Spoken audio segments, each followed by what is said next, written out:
فرزند زہرا یہ حالات برے ہیں۔ کاشانۂ بصیرت ایک ایسا مکمل یوٹیوب چینل جس پر محروم بصارت کے لیے بالخصوص اور تمام افراد کے لیے بالعموم سینکڑوں کی تعداد میں اسلامی کتب دستیاب ہیں۔ لہذا گزارش ہے کہ آپ اپنی ذمہ داری نبھاتے ہوئے کاشانۂ بصیرت کو سبسکرائب کرنے کے ساتھ ساتھ بیل آئیکن کو پریس کیجیے تاکہ آپ علم کے حصول کے ساتھ ساتھ مذہب اہل بیت کی اشاعت میں بھی اہم کردار ادا کرتے رہیں۔ کاشانۂ بصیرت، کاشانۂ بصیرت، کاشانۂ بصیرت۔ فرزند زہرا یہ حالات برے ہیں۔ السلام علیکم ورحمۃ اللہ وبرکاتہ۔ سامعین، آپ سماعت فرما رہے ہیں استاد جعفر سبحانی صاحب کی کتاب آئین وہابیت۔ آج ہم آپ کے سامنے اس کی 5ویں ریکارڈنگ پیش کر رہے ہیں، صفحہ نمبر 58، اور باب شروع ہو رہا ہے چوتھا۔ اسی کی ذیل میں عنوان ہے مذہبی شخصیتوں کی قبروں کی زیارت کے تعمیری اثرات۔ وہ قبریں جو دنیا کے خدا پرستوں خصوصاً مسلمانوں کے پیش نظر اہمیت رکھتی ہیں، غالباً ان ہستیوں کے مدفن ہیں جو معاشرے میں اہم ذمہ داری رکھتے تھے۔ انہوں نے اپنی مذہبی ذمہ داریوں کو بوجہ احسن انجام دیا۔ ان شخصیتوں میں کچھ افراد خاص طور پر شامل ہیں۔ نمبر 1، مذہبی پیشوا اور انبیاء کرام جنہوں نے رسالت الہیہ کی ذمہ داری کا بوجھ اٹھایا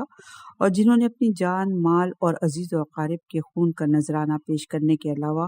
بے انتہا مصائب اور برداشت کرنے کے بعد بھی عوام الناس کی ہدایت فرمائی۔ نمبر 2، وہ عظیم علماء اور دانشور جنہوں نے شمع کی مانند اپنے حلقہ احباب کو علم کے نور سے روشن کیا، جنہوں نے اپنی جوانی کی امنگوں اور آرام اور آسائش کو فراموش کر کے مدرسوں، علمی مراکز اور تحقیقاتی محافل کو ہمیشہ باقی رکھنے والی طاقت کے ذریعے آباد کیا اور بنی نوع انسان کو علم و دانش کے گراں بہاں خزانے سے نوازا۔ انسانوں کو کتاب الہی جو کتاب فطرت ہے اور اس کے علاوہ زبان آفرینش سے روشناس کرانے کے ساتھ ساتھ ان کے لیے مذہبی، انسانی اور طبعی علوم کے اصول وضع کیے۔ نمبر 3، وہ لوگ جنہوں نے معاشرے پر ظلم، حق کشی اور بے جا نسل پرستی سے تنگ آ کر حقوق انسانی اور اجتماعی انصاف کے احیا کی خاطر اپنی جان ہتھیلی پہ رکھ کر ستمگر اور خود غرض حاکم کے خلاف نبرد آزمائی کی، اور جنہوں نے اپنے خون سے باطل پرستوں، حاکموں کے ظلم کو ختم کیا، یعنی شہیدان راہ حق۔ معاشرے میں انقلاب اور ہر اصلاح کی ایک قدر و قیمت ہوا کرتی ہے، نیز وہ انقلاب جس کا مقصد ظالموں کے محلات کو ڈھانا اور ان کے گلوں کو دبانا ہے، اس انقلاب مقدس کو بھی بے حد اہمیت اور وقت حاصل ہے۔ جہاد کرنے والے ان افراد کا خون جو یہ چاہتے ہیں کہ عدل و انصاف، حریت اور آزادی ملک میں برقرار ہو، بے حد قابل احترام ہیں۔ یہی وہ لوگ ہیں جن کی قبروں کی زیارت کے لیے لوگ جاتے ہیں اور ان کی قبروں پر اپنی محبت کے آنسوؤں کو بطور نذرانہ نچھاور کر کے ان کی اہم خدمات اور قابل فراموش قربانیوں کو ہمیشہ یاد رکھنے کا عہد کرتے ہیں۔ قرآن حکیم کی کسی ایک سورے کی تلاوت کے ذریعے ان قابل احترام ہستیوں کی روح کی خوشنودی کا سامان فراہم کرنے کے ساتھ ساتھ ان کی قربانی اور ان کے فضائل، چاہے وہ اخلاقی نوعیت کے ہوں یا انسانی نوعیت کے، انہیں شعر کے سانچے میں ڈھالنے کے بعد نہ صرف انہیں اور ان کے مکتب کو زندہ اور یاد رکھنے کا باعث بنے ہیں، بلکہ عوام الناس کو ان کی راہ پر چلنے کی دعوت بھی دیتے ہیں۔ نیز اس قسم کے افراد کی قبروں کی زیارت جہاں ان کی فداکاری اور جانثاری کو خراج تحسین پیش کرنا ہے، وہاں موجودہ نئی نسل کو یہ پیغام دینا بھی ہے کہ اگر کوئی شخص حق اور فضیلت کی راہ کا انتخاب کرے اور اپنے عقیدے کی دفاع اور حریت اور آزادی کی راہ میں جان دے دے تو اس کا صلہ اس کے سوا کچھ بھی نہیں ہو سکتا کہ اسے کسی زمانے میں بھی بھلایا نہ جائے۔ وہ زمانہ جس کے گزرنے کے ساتھ ساتھ سب کچھ نیست و نابود ہو جاتا ہے۔ اس زمانے میں بھی پاک و صاف قلوب میں ان سے عشق و محبت کا جذبہ ابھرتا رہے۔ روایات سے پتہ چلتا ہے کہ نفاق ڈالنے والوں کا سرغنہ عبداللہ ابن ابی جب مر گیا تو خداوند عز و جل نے جناب رسول اکرم صلی اللہ علیہ وآلہ وسلم کو حکم دیا کہ اس قسم کے لوگوں کے لیے نہ تو نماز پڑھیں اور نہ ہی اس قسم کے لوگوں یعنی منافقین کی قبروں پر قرآن پڑھنے اور دعا کرنے کے لیے جائیں۔ سورہ توبہ کی آیت نمبر 84۔ اور اے رسول، ان منافقوں میں سے جو مر جائیں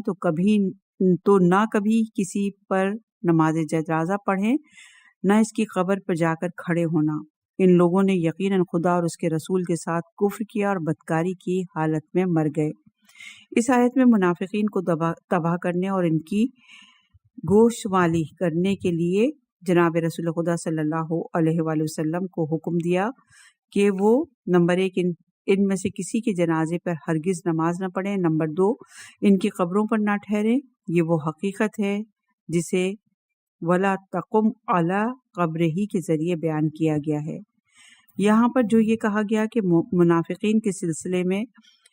وہ کام نہ کیے جائیں، یہ خود اس امر کی دلیل ہے کہ جو غیر منافقین ہوں ان کے لیے یہ کام بجا لانا بالکل صحیح اور درست نہیں ہے۔ جو غیر منافقین ہوں ان کے لیے یہ کام انجام دیے جائیں، یعنی ان کی قبروں پہ بھی جایا جائے اور ان کے جنازہ بھی پڑھا جائے۔ پھر قابل ذکر بات یہ ہے کہ یہاں اس امر کا جائزہ لیا جائے کہ لا تقم علی قبرہ سے کیا مراد ہے۔ کیا اس کا مفہوم دفن کے موقع پر نماز پڑھنے سے ہے، یا جو منافقین کے سلسلے میں جائز نہیں بلکہ اس کے برعکس صاحبان ایمان کے لیے درست اور جائز ہے، یا پھر قبر پر کھڑے نہ ہونے کا حکم دفن کے علاوہ دوسرے مواقع کے بارے میں ہے۔ کچھ مفسرین نے اس آیت کو صرف دفن کے موقع سے متعلق سمجھا ہے، جبکہ بعض مفسرین جیسے کہ بیضوی اور وغیرہ انہوں نے اس آیت کو وسیع معنی میں دیکھا اور اس کی تفسیر یوں بیان کی ہے کہ یعنی حکم دیا گیا کہ نہ تو اس قسم کے لوگوں کی قبروں پر دفن کے لیے اور نہ ہی زیارت کے لیے کھڑا ہوا جائے۔ اور یہ روایت تفسیر بیضوی جلد نمبر 3 صفحہ نمبر 77 پر ہے۔ اگر اس آیت کے مفہوم پر غور و فکر کیا جائے تو پتہ چلتا ہے کہ آیت کا مفہوم بے حد وسیع ہے، اور اس مفہوم میں دفن کے وقت یا دیگر مختلف مواقع پر نماز پڑھنا دونوں شامل ہیں۔ صفحہ نمبر 61 ہے اور عنوان ہے جناب رسول خدا صلی اللہ علیہ وآلہ وسلم کی قبر مبارک کی زیارت۔ اس بحث سے عظیم القدر مذہبی شخصیتوں اور راہ حق و فضیلت پر گامزن جانبازوں کے احترام کی اہمیت پر پوری طرح واضح ہو جاتی ہے۔ اس بحث سے ثابت ہو جاتا ہے کہ مقدس ہستیوں کا احترام ان کے اس دنیا سے گزرنے کے بعد بھی اسی طرح کیا جانا چاہیے جس طرح ان کی زندگی میں ان کا احترام کیا جاتا تھا، یعنی ضروری ہے کہ ان کی وفات کے بعد ان کی قبروں کی حفاظت کی جائے، ان کی یوم ولادت کے موقع پر محفلیں منعقد ہوں اور ان کے یوم وفات کو یوم غم قرار دیا جائے۔ ان ایام میں بڑے بڑے اجتماعات منعقد کرائے جائیں جن میں مؤثر اور مفید تقاریر کے ذریعے عوام الناس کو ان کے مکتب سے آگاہ کرنے کے علاوہ انہیں یعنی عوام کو مستقبل میں ان کے مکتب کی حفاظت اور احترام کی دعوت دی جائے۔ یہی نہیں بلکہ ضروری ہے کہ ان مقدس ہستیوں کے مدفون کا احترام کرنے کے ساتھ ساتھ ہر قسم کی انحات اور توہین سے پرہیز کیا جائے، کیونکہ ان کی قبروں کا احترام ان کے مکتب کی طرف دعوت دینے اور اس کے احترام کے مترادف ہے، جبکہ ان کے مدفن اور آثار کی توہین اور اہانت ان کی رسم و رواج کی توہین کے برابر ہے۔ عصر حاضر میں جب کوئی انسان جنت البقیع جاتا ہے اور وہاں اسلام کے پیشواؤں اور جناب رسول خدا صلی اللہ علیہ وآلہ وسلم کے عزیز صحابہ جنہوں نے دین اسلام کے فروغ کے لیے بے شمار قربانیاں دی تھیں، ان کی قبروں کو ایسی حالت میں دیکھتا ہے جو ان قبروں کی بے احترامی اور بے حرمتی کی عکاسی کرتی ہے تو انسان لرز کر رہ جاتا ہے۔ اسے وہابیوں کی سنگ دلی پر سخت حیرت ہوتی ہے، اس لیے کہ یہ لوگ جو ایک طرف خود کو آئین اسلام کا فروغ دینے والا سمجھتے ہیں اور ممبروں پر جناب رسول خدا صلی اللہ علیہ وآلہ وسلم کے صحابہ کرام اور دینی پیشواؤں کا نام نہایت عقیدت و احترام سے لیتے ہیں، دوسری طرف اصحاب رسول خدا اور دینی پیشواؤں کی قبروں کا ذرہ برابر احترام کرنا بھی گوارا نہیں کرتے۔ حد تو یہ ہے کہ ان مقدس ہستیوں کے مدفون کو جانوروں سے گندہ کرنے سے بھی خوف محسوس نہیں کرتے۔ وہابی لفظ شرک اور مشرک کو بہانہ قرار دے کر اولیاء خدا کی ہر قسم کے احترام اور تعظیم کو شرک قرار دینے میں ایسا لگتا ہے کہ وہابیوں کو اولیاء خدا سے ایک خاص قسم کی عداوت ہے اور ان کے ذرا سے بھی احترام پر ان کو پریشانی ہو جاتی ہے۔ بہرحال آئیے اب جناب رسول اکرم صلی اللہ علیہ وآلہ وسلم کی قبر مبارک کی زیارت کے بارے میں اسلامی منطق کی روشنی میں بحث کی جائے۔ صفحہ نمبر 62، عنوان قرآنی ثبوت۔ قرآن مجید گناہگار لوگوں کو حکم دیتا ہے کہ وہ جناب رسول خدا صلی اللہ علیہ وآلہ وسلم کی خدمت میں جائیں اور حضور صلی اللہ علیہ وآلہ وسلم سے درخواست کریں کہ وہ صلی اللہ علیہ وسلم اور ان کے خدا سے طلب مغفرت فرمائیں، کیونکہ جناب رسول خدا کی دعا بارگاہ ایزدی میں قبول ہوتی ہے۔ سورہ نساء کی آیت نمبر 64 میں ارشاد باری تعالیٰ، اور اے رسول، جب ان لوگوں نے نافرمانی کر کے اپنی جانوں پر ظلم کیا تھا، اگر تمہارے پاس چلے آتے اور خدا سے معافی مانگتے اور رسول تم بھی ان کی مغفرت چاہتے تو بے شک وہ لوگ خدا کو بڑا توبہ قبول کرنے والا مہربان پاتے۔ اگر صرف یہی ایک آیت ہوتی تو ہم کہتے کہ اس آیت کا تعلق اس زمانے سے ہے جب رسول خدا صلی اللہ علیہ وآلہ وسلم حیات تھے، لیکن کچھ وجوہات کی بنا پر اس آیت کو ایک ایسے کلی حکم کے معنی میں لیا جا سکتا ہے جو صرف حضور اکرم صلی اللہ علیہ وآلہ وسلم کی حیات ظاہری سے متعلق نہ ہو، کیونکہ نمبر 1، قرآنی آیات نہ صرف اولیاء اور انبیاء خدا بلکہ دوسرے افراد کے لیے بھی حیات برزخ کی قائل ہیں، اور اس دنیا میں ان کا تعارف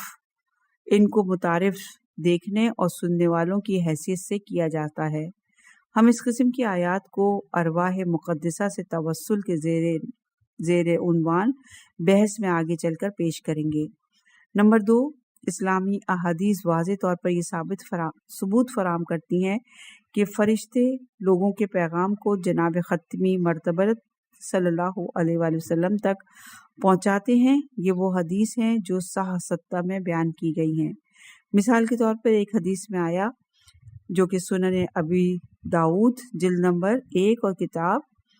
الحج باب زیارت قبور صفحہ نمبر 470 سے 471 تک، کہ جس میں ہے کہ رسول اکرم صلی اللہ علیہ وآلہ وسلم نے فرمایا، کوئی بھی مجھ پر سلام نہیں بھیج سکتا لیکن یہ کہ خداوند عز و جل اس کے سلام کو میری روح تک پہنچاتا ہے تاکہ میں اس کا جواب دوں۔ ایک اور حدیث کا متن یہ ہے کہ جناب رسول خدا صلی اللہ علیہ وآلہ وسلم کا ارشاد ہے کہ مجھ پر درود بھیجو، کیونکہ تمہارے درود اور سلام مجھ تک پہنچتے ہیں چاہے تم کہیں بھی ہو۔ نمبر 3، اسلامی معاشرے نے اپنے آغاز سے ہی اس آیت کو ایک وسیع اور کلی معنی میں سمجھا ہے اور اس پر عمل کیا ہے۔ جناب رسول خدا صلی اللہ علیہ وآلہ وسلم کی وفات سے اس آیت کے مفہوم میں کوئی فرق نہیں آیا۔ جناب رسالت مآب صلی اللہ علیہ وآلہ وسلم کی وفات کے بعد عربوں کی بعض جماعتوں نے، جن کے ذہن پاک اور صاف تھے اور جو محض زبانی بحث کو اہمیت دینے سے گریز کرتے تھے، بارہا جناب رسول خدا صلی اللہ علیہ وآلہ وسلم کی قبر مبارک کی زیارت کی اور اس آیت کی تلاوت کرنے کے بعد حضور اکرم صلی اللہ علیہ وآلہ وسلم سے درخواست کی کہ آپ صلی اللہ علیہ وآلہ وسلم ان کے حق میں اللہ سے مغفرت چاہیں۔ تقی الدین سبکی نے اپنی کتاب شفاء السقام میں اور سمودی نے اپنی کتاب وفا الوفا میں ان دعاؤں کو بیان کیا ہے، جن میں سے چند ایک کو ہم بیان بطور ثبوت پیش کریں گے۔ شافعی مشائخ سے تعلق رکھنے والے سفیان بن عمبر عتبہ کے حوالے سے نقل کرتا ہے کہ میں رسول خدا صلی اللہ علیہ وآلہ وسلم کی قبر مبارک کے قریب کھڑا تھا کہ میں نے دیکھا کہ ایک عرب نے روضہ رسول صلی اللہ علیہ وآلہ وسلم میں داخل ہونے کے بعد کہا السلام علیکم یا رسول اللہ، سمعت اللہ یقول ولو انہم اذا ظلموا انفسہم جاؤک فاستغفر اللہ واستغفر لہم رسول لوجدوا اللہ ثوابا رحیما وقد جئتک مستغفرا من ذنبی مستشفعا بک الی ربی۔ یہ الفاظ کہنے کے بعد وہ عرب زار و قطار رونے لگا اور اس نے یہ اشعار بھی پڑھے۔ عربی میں اشعار ہیں، اس کا ترجمہ بھی نہیں ہے، اس لیے ہم نہیں پڑھ رہے۔ سمودی اسی ضمن میں حضرت علی علیہ السلام کے حوالے سے بیان کرتا ہے کہ جناب رسول خدا صلی اللہ علیہ وآلہ وسلم کی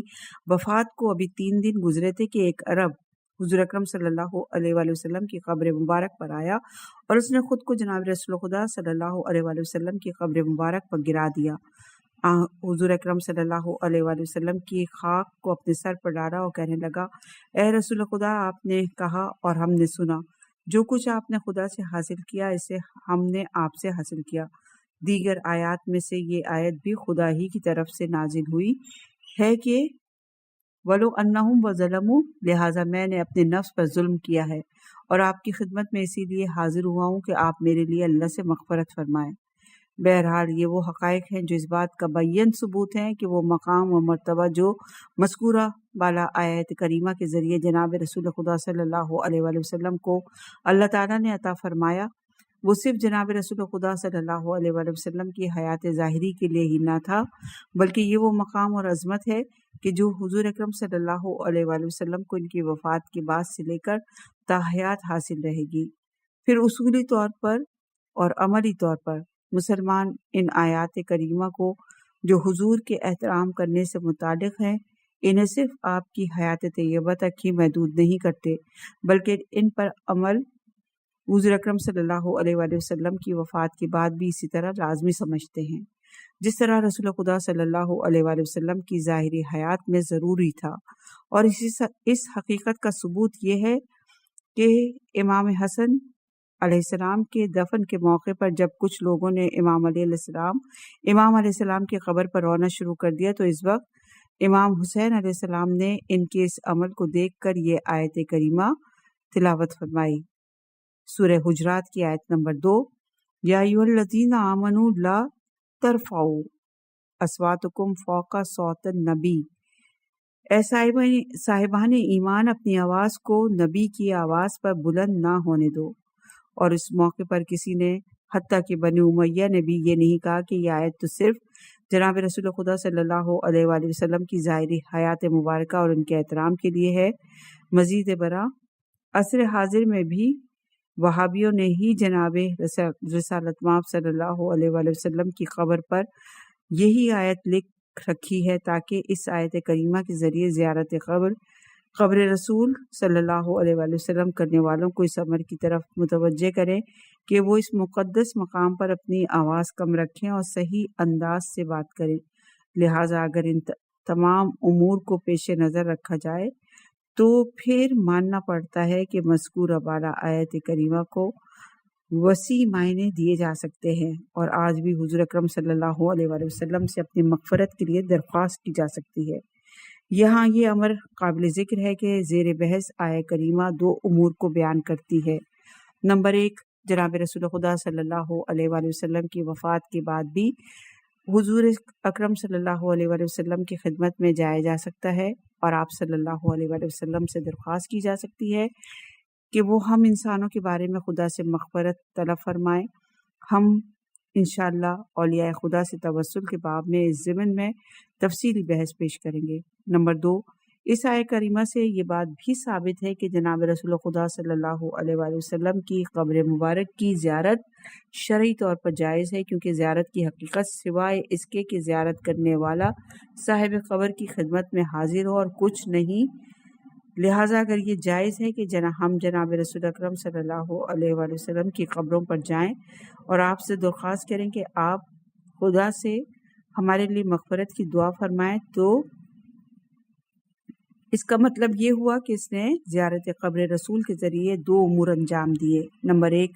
جناب رسول خدا صلی اللہ علیہ وآلہ وسلم سے درخواست کی کہ وہ ہمارے حق میں اللہ سے طلب مغفرت فرمائے، اور نمبر 2 جناب رسول اکرم صلی اللہ علیہ وآلہ وسلم کی خدمت میں حاضر ہو کر آپ صلی اللہ علیہ وآلہ وسلم سے باتیں کی، کیونکہ حقیقی زیارت اس کے علاوہ اور کچھ نہیں، نیز زیارت قبر رسول کا مقصد بھی یہی ہے۔ صفحہ نمبر 66 ہے، عنوان ہے دوسرا ثبوت۔ مختلف ادوار میں اس حکم خداوندی پر مسلمانوں کا اتفاق اور اجماع خود اس کی صداقت اور استواری کا روشن ترین ثبوت ہے۔ پھر مسلمانوں کی طرف سے زیارت قبر رسول میں گہری دلچسپی اس کے جواز کی سب سے بڑی دلیل ہے۔ اگر حدیث، فقہ، اخلاق، تاریخ اور خاص طور پر مناسک حج سے متعلق کتب کا مطالعہ کیا جائے تو پھر حقیقت امر بالکل واضح اور روشن ہے۔ مرحوم علامہ امینی نے 42 اسلامی حوالوں کے ساتھ جناب رسول خدا صلی اللہ علیہ وآلہ وسلم کے روضہ مبارک کی زیارت کے مستحب ہونے کو ثابت کیا، اور موصوف نے اپنی کتاب الغدیر کی جلد نمبر 5 صفحہ نمبر 106 سے لے کر 129 میں 42 حوالوں کی عبارت کو پوری ذمہ داری سے بیان کیا ہے۔ ہم اس ذیل میں ان کتابوں کا تذکرہ کرے ہیں، جن کا مطالعہ کرنے کے بعد ہم نے زیر بحث موضوع کا ذکر ان کتب میں موجود پایا ہے۔ نمبر 1، شفاء السقام فی زیارت خیر الانام، مصنف نقی الدین سبکی شافی، جو کہ پیدا ہوئے 756 میں۔ مصنف نے زیارت قبر رسول سے متعلق نصوص کے علاوہ علماء کرام کے دلائل کا ایک حصہ بھی بیان کیا ہے۔ نمبر 2، وفاء الوفا، مصنف سمودی، جو کہ مصنف نے اپنی کتاب میں ان نصوص کو علماء کے دلائل کو بیان کیا ہے جن میں اس عمل کے مستحب ہونے کی تاکید کی گئی ہے۔ نمبر 3، الفقہ المذاہب الاربع، اس کتاب کو اہل سنت کے 4 علماء نے لکھا ہے، اور اس کتاب میں اہل سنت کے 4 اماموں کے افکار اور نظریات بیان کی گئے ہیں، اور یہی وہ نظریات اور عقائد ہیں جن کی اہل سنت پیروی کرتے ہیں۔ مذکورہ کتاب میں واضح طور پر بیان کیا گیا ہے کہ زیارت نبی افضل منذوبات، اور اس کتاب کی جلد نمبر 1 صفحہ نمبر 590 پر یہ موجود ہے۔ اب ہم ذیل میں ان احادیث کو بیان کریں گے جو محدثین اسلام نے اسی موضوع کے ضمن میں نقل کی ہیں۔ صفحہ نمبر 67 اور عنوان ہے زیارت قبر رسول کے بارے میں منقول احادیث۔ جناب رسول اکرم صلی اللہ علیہ وآلہ وسلم کی قبر مبارک کی زیارت کے بارے میں اہل تسنن سے تعلق رکھنے والے محدثین کی نقل کردہ احادیث اس قدر زیادہ ہیں کہ ہمیں ان کی اسناد اور روایت کے بارے میں غور و فکر کرنے کی ضرورت نہیں رہتی۔ ہر فرقے کے علماء نے اپنی کتب میں ان احادیث کو نقل کیا ہے جو اس امر کی دلیل ہیں کہ زیارت قبر رسول ان کے مسلمہ اعمال کا جز رہی ہے۔ ان تمام احادیث کا ذکر گفتگو کو طولانی بنانے کا موجب بنے گا، اس لیے ہم صرف چند احادیث پیش کرنے پر ہی اکتفا کریں گے۔ پہلی حدیث ہے عبداللہ بن عمر سے منقول ہے کہ انہوں نے کہا، رسول خدا صلی اللہ علیہ وآلہ وسلم کا ارشاد ہے کہ جس شخص نے میری قبر کی زیارت کی اس کے لیے میری شفاعت واجب ہے۔ اس یہ حدیث جو ہے الفقہ المذاہب الاربع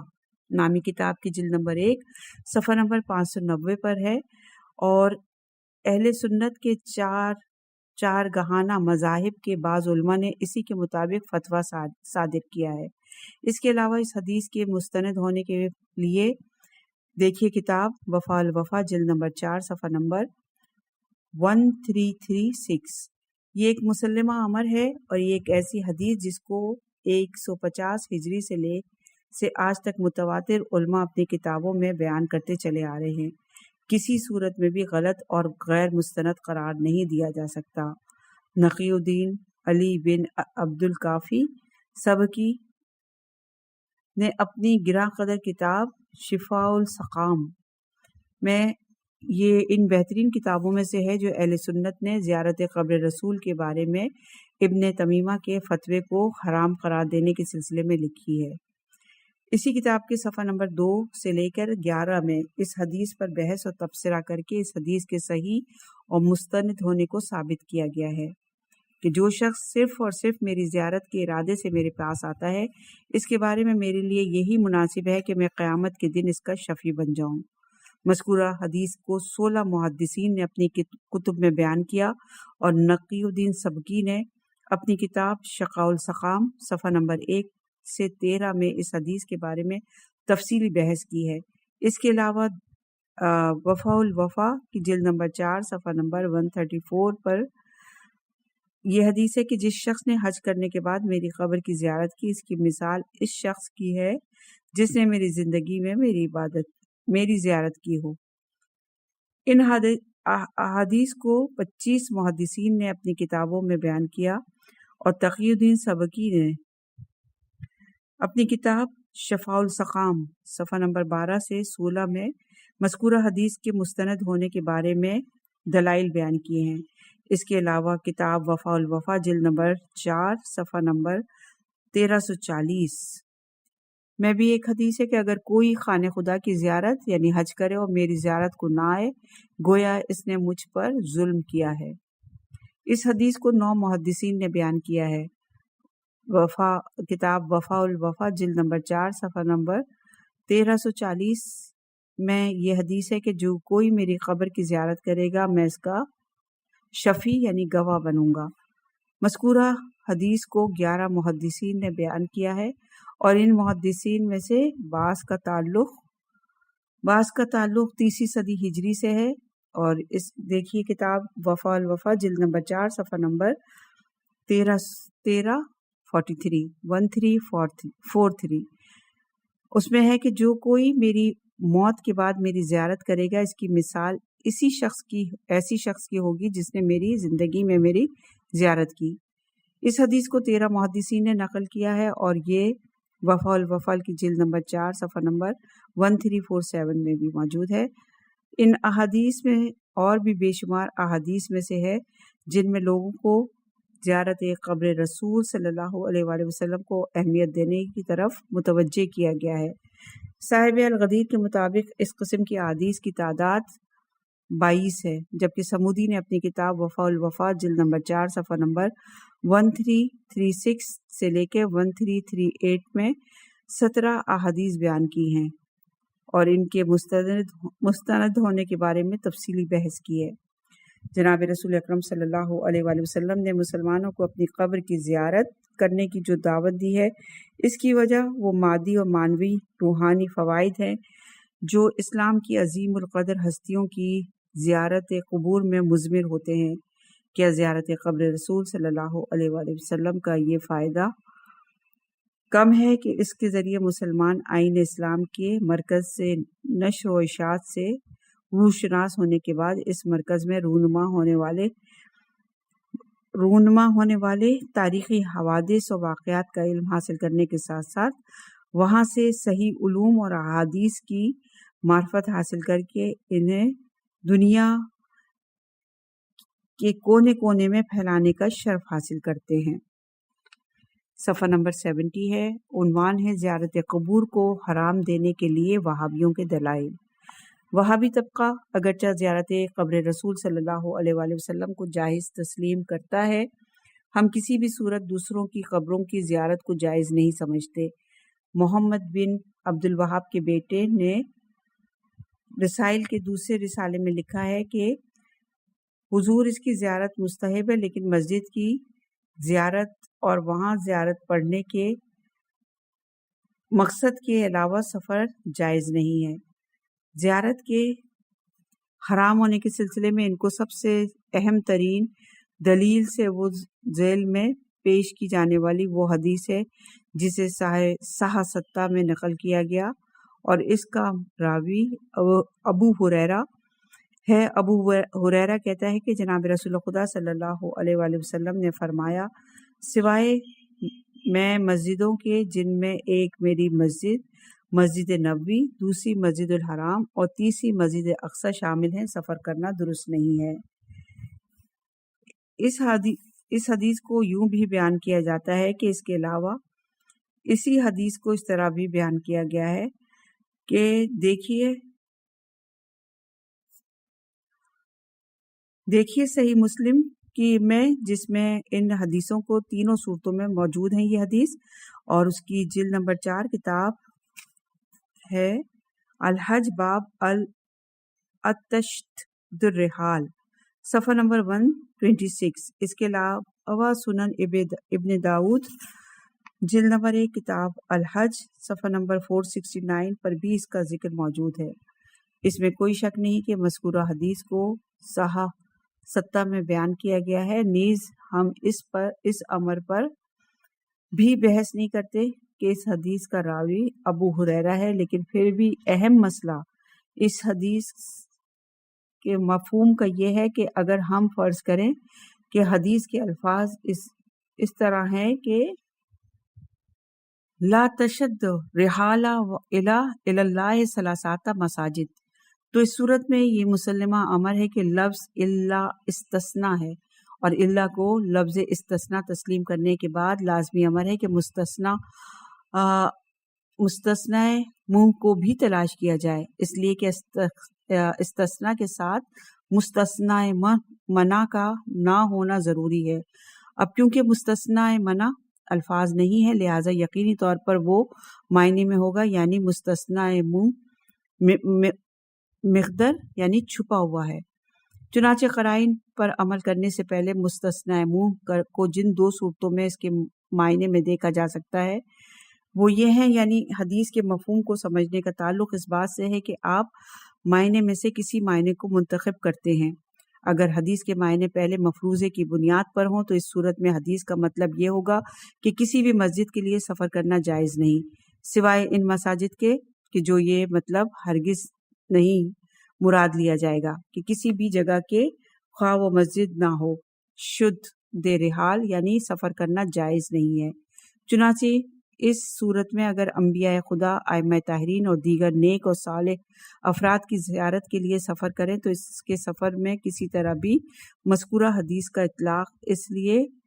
نہیں ہوگا کیونکہ یہ حدیث میں موضوع بحث سے مساجد کے لیے سفر کرنے کا ارادہ ہے، اور تمام مساجد میں سے مذکورہ بالا 3 مساجد کو مستثنی قرار دیا گیا ہے، جبکہ مشاہدہ کے لیے ارادہ سفر اس بحث کے موضوع سے خارج ہے۔ اس کے برعکس اگر حدیث کا مفہوم دوسرے مفروضے کی بنیاد پر اخذ کیا گیا تو اس صورت میں سوائے مذکورہ 3 مساجد کے باقی تمام معنوی سفر ممنوع قرار پائیں گے، یعنی خواہ یہ سفر مسجد کی زیارت کے لیے ہو یا پھر دیگر مقدس مقامات کی زیارت کے سلسلے میں۔ لیکن قرینے کی روشنی میں یہ بات بالکل واضح ہے کہ ان دلیل کی بنا پر حدیث کا مفہوم پہلے مفروضے کے مطابق ہی صحیح ہے۔ نمبر 1، 3 مساجد کو مستثنی قرار دیا گیا ہے کیونکہ مستثنی متصل ہے، لہذا مستثنی منہ مسجد لفظ مساجد ہوگا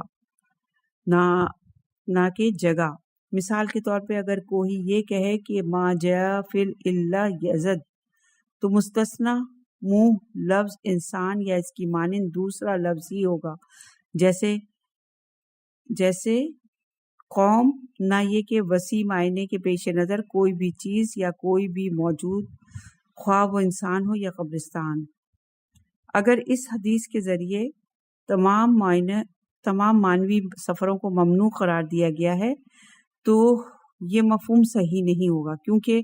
ہمارے حج میں انسان عرفات، مشاعر اور منی کے لیے بھی قصد سفر کرتا ہے، لہذا اگر کوئی بھی مذہبی سفر سوائے مذکورہ 3 مساجد کے سفر کے جائز نہیں تو پھر مذکورہ تینوں مقامات یعنی عرفات اور منی اور مشاعر کے لیے سفر کیوں کر جائز ہو سکتا ہے؟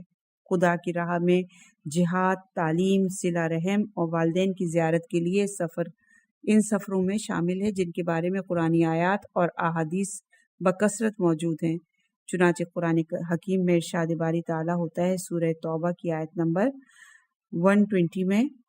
ان میں سے ہر گروہ کی ایک جماعت اپنے گھروں سے کیوں نہیں نکلتی تاکہ علم دین حاصل کرے، اور جب اپنی قوم کی طرف پلٹ کر آئے تو ان کو عذاب آخرت سے ڈرائے تاکہ یہ لوگ ڈریں۔ اسی وجہ سے عظیم محققین نے مذکورہ حدیث کی بالکل اسی طرح تشریح کی ہے جس طرح ہم بیان کر چکے۔ امام غزالی اپنی کتاب احیاء العلوم میں لکھتے ہیں کہ سفر کی دوسری قسم یہ ہے کہ عبادت کے لیے سفر کیا جائے، جیسے جہاد فی سبیل اللہ، حج، انبیاء خدا، اولیاء خدا، صحابہ کرام، تابعین وغیرہ کی قبروں کی زیارت کے لیے سفر ہے۔ کوئی بھی ایسی شخصیت جن کی زیارت اس کی زندگی میں باعث رحمت و برکت ہو، اس کی وفات کے بعد بھی اس قبر کی زیارت سے متبرک ہوگی، اور ان مقاصد کے لیے تشدد رحال یعنی سفر کرنے میں کوئی مذائقہ نہیں۔ نیز یہ امر اس حدیث کے منافی بھی ہے جس کی روشنی میں سوائے 3 مساجد کے لیے سفر کے علاوہ دیگر سفروں کو جائز نہیں سمجھا جاتا۔ پھر مذکورہ حدیث میں اس کا موضوع مساجد میں ہے، اس میں مسجد کی یکساں فضیلت کو پیش نظر رکھتے ہوئے کہا گیا کہ ان 3 مساجد کے علاوہ دیگر مساجد کی زیارت کے لیے سفر جائز نہیں، ورنہ اگر مساجد کو مد نظر رکھتے ہوئے صرف یہ دیکھا جائے کہ وہاں انبیاء اور اولیاء نے خدا کی قبور ہیں، تب بھی انبیاء اور اولیاء خدا کی زیارت کی فضیلت بالکل عیاں ہے، کیونکہ وہ بلند مقام درجات مراتب کے حامل ہوتے ہیں۔ اور احیاء العلوم باب آداب سفر جلد نمبر 2 صفحہ نمبر 247 میں یہ تفصیل پوری موجود ہے۔ یہاں اس امر کی وضاحت کر دینا ضروری ہے کہ جناب رسول خدا صلی اللہ علیہ وآلہ وسلم نے اگر یہ فرمایا کہ مذکورہ والا 3 مساجد کے علاوہ کسی دوسری مسجد کے لیے سفر نہیں کرنا چاہیے، تو اس کا مطلب یہ ہرگز نہیں ہو سکتا کہ ان مساجد کے علاوہ دیگر مساجد کے لیے شد رحال حرام ہے، یعنی دوسری مسجدوں میں۔ اگر اس قول رسول میں سے یہ ظاہر ہوتا ہے کہ مذکورہ والا 3 مساجد کے علاوہ دیگر تمام مساجد، چاہے وہ دنیا کی سب سے بڑی مساجد میں شامل ہوں یا کسی محلے کی سادہ قسم کی مسجد، کیوں کر فضیلت اور ثواب کے اعتبار سے ہم مرتبہ ہیں، اس لیے انسان کو ان کی زیارت کے لیے سفر کی تکلیفیں برداشت کرنے سے منع نہیں کیا گیا۔ پھر ظاہر سی بات یہ ہے کہ یہ جاننے کے بعد کہ تمام مساجد فضیلت اور ثواب کے اعتبار سے یکساں ہیں، اپنے قریب واقع مسجد کو نظر انداز کر کے دور دراز کے علاقوں میں موجود مسجد کی زیارت کے لیے جانا اور سفر کی تکلیفیں برداشت کرنا سوائے ایک غیر دانشمندانہ عمل کے کچھ نہیں، مگر اس کا مطلب یہ نہیں کہ اگر کوئی ایسا کرے تو گویا اس نے فعل حرام انجام دیا اور اس کا یہ سفر گناہ کہلائے گا، اور یہی وہ حقیقت ہے جس کا ثبوت صحاح اور سنن کے مصنفین نے روایت بیان کر کے دیا ہے کہ جناب رسول خدا صلی اللہ علیہ وآلہ وسلم اور ان کے اصحاب ہر ہفتے کے دن مسجد قباء جایا کرتے تھے اور وہاں نماز پڑھا کرتے تھے۔ صحیح بخاری میں بیان کیا گیا ہے کہ بتحقیق جناب رسول خدا صلی اللہ علیہ وآلہ وسلم ہر ہفتے کے دن مسجد قباء تشریف لے جایا کرتے تھے، کبھی پیادہ اور کبھی کسی سواری کے ذریعے۔ نیز ابن عمر بھی ایسے ہی کیا کرتے تھے۔ قابل غور و فکر ہے یہ امر کہ آخر کس اصول کی بنا پر کسی ایک مسجد میں نماز بجلانے کی خاطر کیے جانے والے سفر کو حرام یا ممنوع قرار دیا جا سکتا ہے، جبکہ مسجد میں نماز پڑھنے اور اس مقصد کے لیے سفر کو مستحب کہا گیا ہے۔ یہاں پر چوتھا باب کا اختتام ہوتا ہے۔ انشاءاللہ کہ اگلی ریکارڈنگ میں ہم ابتدا کریں گے 5ویں باب کی۔